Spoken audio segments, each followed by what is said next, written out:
ओम शांति। आँखों का संयम। स्वयं को और औरों को ज्योति बिंदु आत्मा देखना अर्थात आँखों का संयम रखना, जिसमें हम देह और देह की दुनिया को देखते हुए भी नहीं देखते। कहते हैं, जिस ओर हमारी दृष्टि जाती है उस ओर हमारी शक्ति प्रवाहित होती है। कलयुग में सभी व्यक्तियों और प्रकृति की वस्तुओं में निम्न ऊर्जा के प्रकंपन हैं। वैज्ञानिक सिद्धांत के हिसाब से ऊर्जा ऊंचे स्तर से निचले स्तर की ओर प्रवाहित होती है।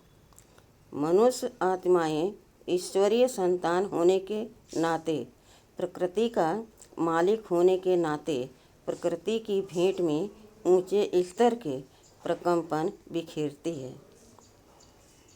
अतः कलयुगी चीज़ें हमारी दृष्टि से शक्ति खींच लेती हैं और आत्मा स्वयं को खाली खाली व असंतुष्ट अनुभव करती है।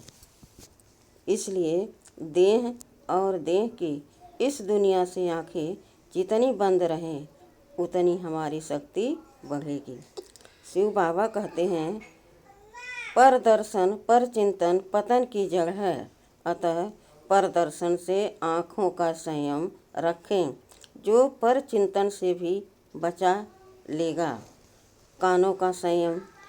ईश्वरीय ज्ञान और सेवा की बातों के अलावा और कोई बात न सुनना और अर्थात कानों का संयम।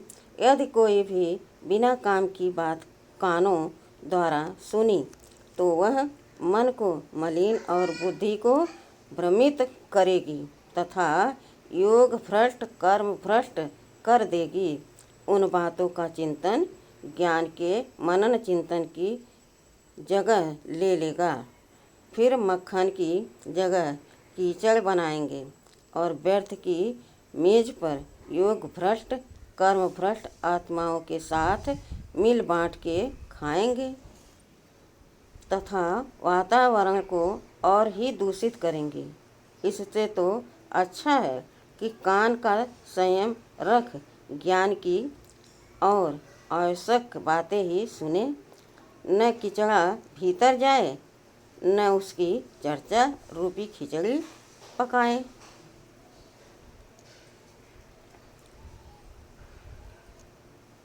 इससे तो अच्छा है कि न कीचड़ा भीतर जाए न उसकी चर्चा रूपी खिचड़ी पक पाए। जैसे यूनान का सुकरात, जब कोई उसे कुछ बताने आता था तो वह कहता था, रुको, पहले बताओ कि क्या ये बात सत्य है, क्या ये बात मेरे काम की है, क्या ये बात सकारात्मक है। और यदि इनमें से किसी भी प्रश्न का उत्तर ना होता तो वह बात सुनने से मना कर देता था। जीवा का संयम। जीने के लिए खाएं न कि खाने के लिए जिए।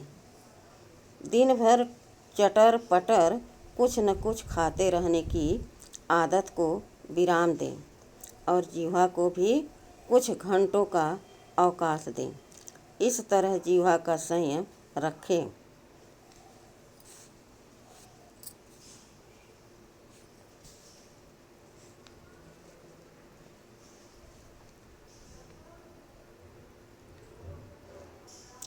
इस तरह जीवा का संयम रखें।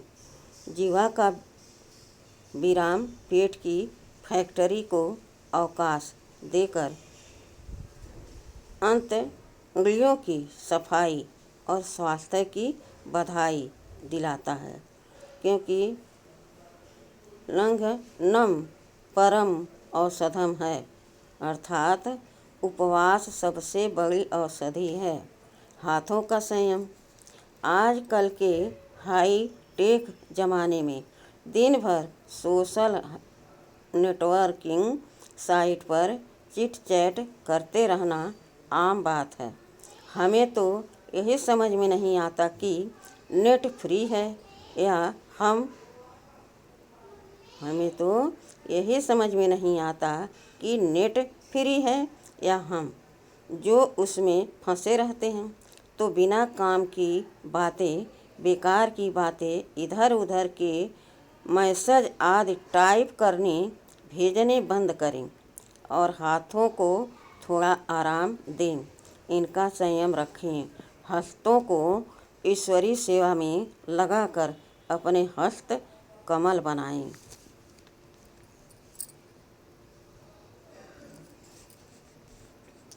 पैरों का संयम।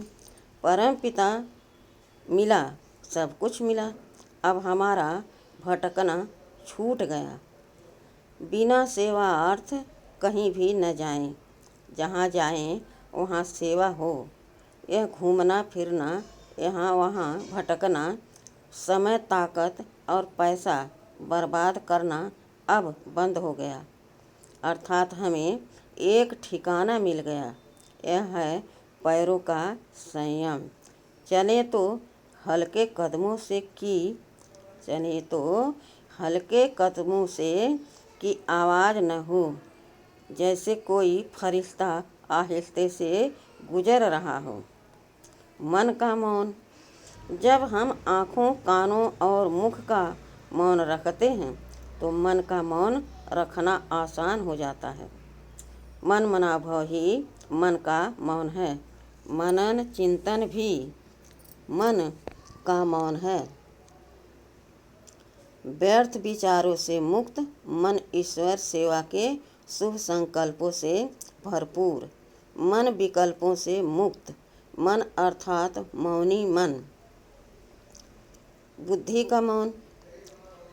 बुद्धि का एक परमात्मा पर एकाग्र हो जाना ही बुद्धि का मौन है।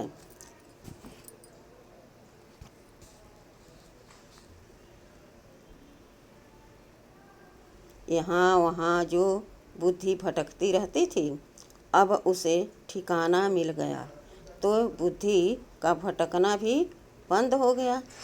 स्वच्छ बुद्धि अर्थात एक निराकार परमात्मा शिव बाबा में एकाग्र बुद्धि जितनी दिव्य उतना बुद्धि का मौन संभव। संस्कारों का मौन।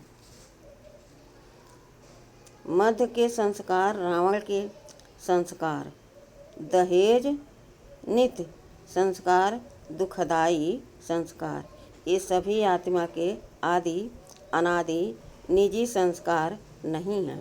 अतः इनका प्रयोग न करना अर्थात संस्कारों का मौन रखना। यही संस्कार हमारे दुखों के कारण हैं। इसलिए सुख के लिए इन्हें विराम देना अति आवश्यक है। आत्मा के आदि अनादि संस्कारों का इस्तेमाल करना ही संस्कारों का मौन है, क्योंकि वो चित्त को शांत और शीतल रखते हैं। इस तरह से हर स्थूल सूक्ष्म कर्मेंद्रिय का संयम और मौन हमें सुख का अनुभव कराता है। एक भी कमी हमें अतीन्द्रिय सुखों से वंचित रखती है।